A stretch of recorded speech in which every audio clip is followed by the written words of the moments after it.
Tuesday morning. It is the day 1601 of doing a video every single day. Truck's here to pick up OSR. I don't know whether I explained why I have this, but my car's gone to get the washer jets fixed and a rattle behind the dash. Now everyone says that they're really unreliable, but that is probably the first issue I've had in the last however many. So not too bad. They're a bit slow sorting it out, but they're on it now.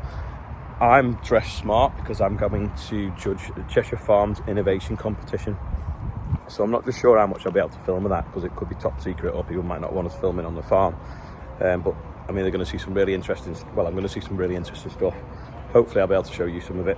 If not, I can show you what you've missed at the Highland show. The lads are going to finish that hay off, hopefully. So they've got plenty to do while I'm not here. Needs a wash, doesn't it? Dust in that cab. Oscar's going to clean it anyway, because he's going to be doing his tractor test on that in a few weeks when he gets his date through. Summer's here, and one of the girls from the horse yard is going on holiday. And she wants one of these to go with. So don't forget, we've got that colour pink and the other colour pink. Also the blue ones. Rob's dressed like the milk tray man today. Yeah, my work clothes went dry. Faz, can I borrow your washing line? Because they're in my van. Just leave them in here, it gets warm enough. I know. The lads unwrapped this yesterday. Now, I'm no expert on compressors, but it looks hellishly made. So you can clip it on the front, PTO goes on here, and then it runs on the front linkage. Or you put it on the back, the rear, and it's got a different shaft for that, and then it runs the other way. So it's a bit like that old thing that we've got that we used to clean the grain store out with. You can't see it, can you? But obviously it runs on the tractor, so you don't have to worry about the engine not running up and down. So it's got a big hose of it that clips on there, and that's a lance, I think, for blowing stuff down. And there's a visor as well in there, and you can plug a sand blaster thing into it, or shot blaster. So we'll have a play with that, use it for blowing the sheds down, the combine down, the baler down, etc. I think we need to empty the scrap bin outside the workshop, don't we?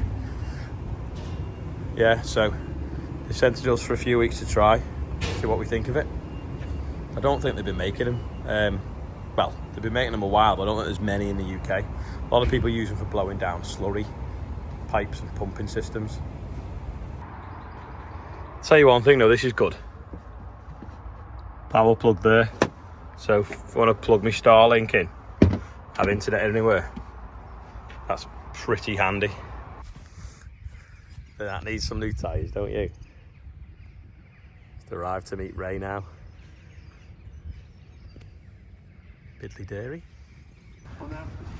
Just at Yarwoods now, looking at the dairy. They're getting milked by robots, so if this cow's been milked, the gate will open and it'll go out to the field. If they've cut out the robot, the gate opens the other way and sends them back into the shed, so we can have some more food and then go to the robot.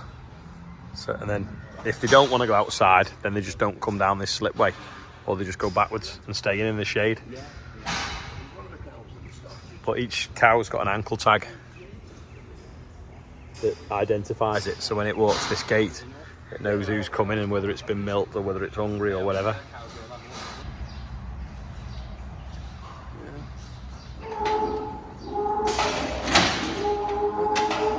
Well, that one's got to go back inside. Yeah. You've not eaten enough breakfast yet.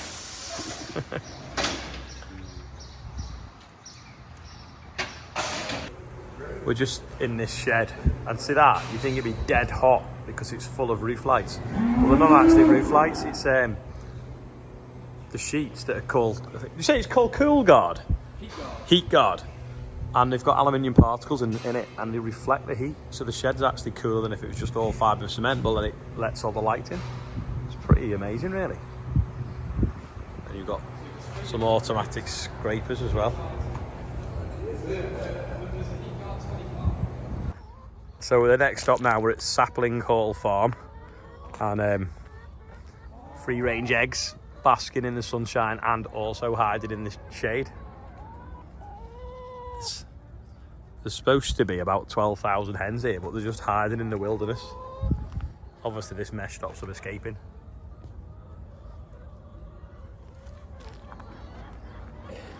Yeah. Make a big omelette with that, Ray. You can make a big omelette with that. Or a big pancake. Back at Bidley, just had something to eat. We've been to 2 farms, dairy farm and an egg producer. Next stop, I think, is another dairy farm.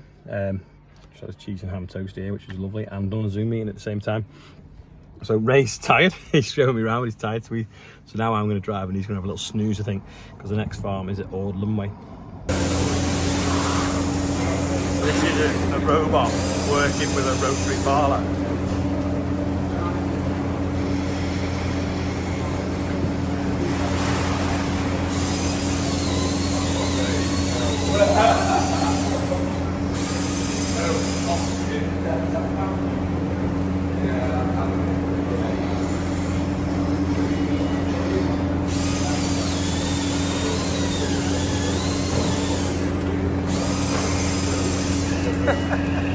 That's nuts, isn't it? Yeah. Is it? Could it paint a car as well at the same time? It even cleans the tails. Yeah. It cleans all the bottom of the udder, and it's literally similar to what you'd see in a factory. Yeah. Washing itself afterwards. So when there's an empty stall, it gets a chance to wash. After it's done about 12 stalls, if it hasn't had an empty stall to wash, it will do an automatic wash so that it isn't left for too long without being washed. So what's that? About 30 grand a year? Yeah, £2.5 grand a month. 30 Yeah. grand a year. 30 grand a year for that robot, but it's doing away with, you think, about £86,000 worth of labour. Yeah. That's nuts, isn't it? Yeah.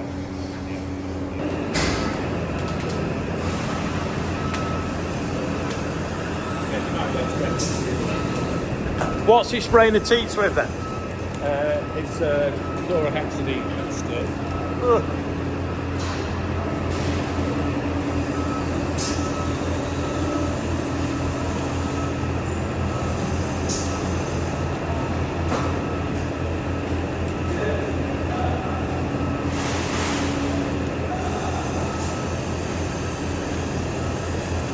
That's nuts, isn't it?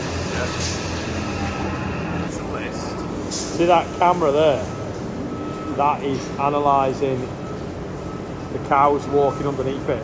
Then a computer's processing how they're walking to detect if they're getting lame or not.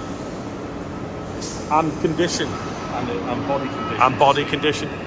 How clever's that?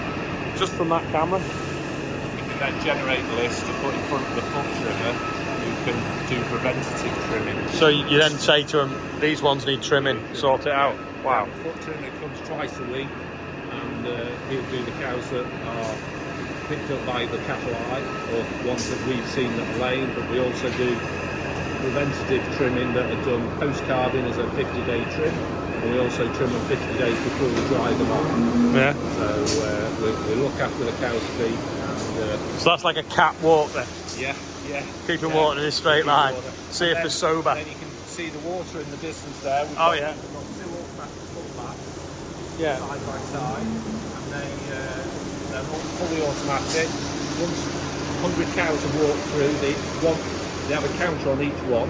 Yeah. So we used to have 1, we decided to have 2 with the number of cows we've got, so that after 100 cows have walked through, it Drop. then empties. And refills. So while that one's filling and it's all water because it washes itself, the cows walk through the other one, and then they might, but they've got 2 to go at. So a bit like now, you might see a cow stood there, they like the cold water, Yeah.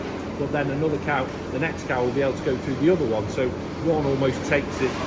Yeah, do carries the other one through, yeah. Yeah, because they can soon back up to the parlour. On the rotary, once these are coming off so quickly, Yeah. it soon backs up and creates a backlog. So how many point parlour is it? So it's a 50-point gear parlour. Got the millwright thrusters on it. And we're currently averaging 42 litres of cow per day, and there's over 1,000 going through. Wow. So these are automatically fed. Part of their tag in the rear has got a transponder, what they call EID.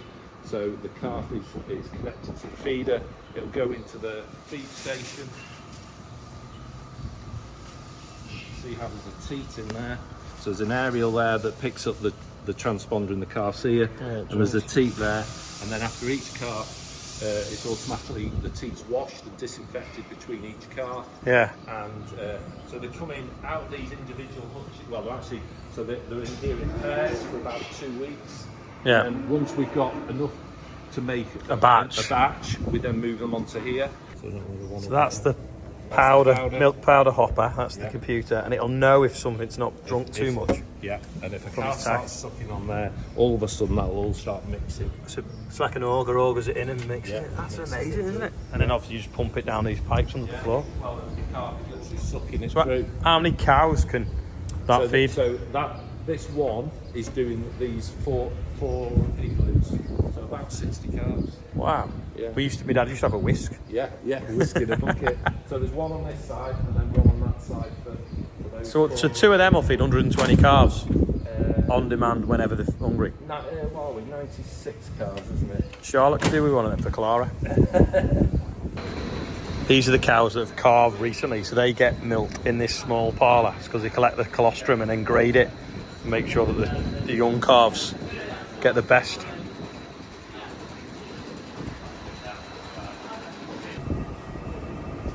That is a tiny shed.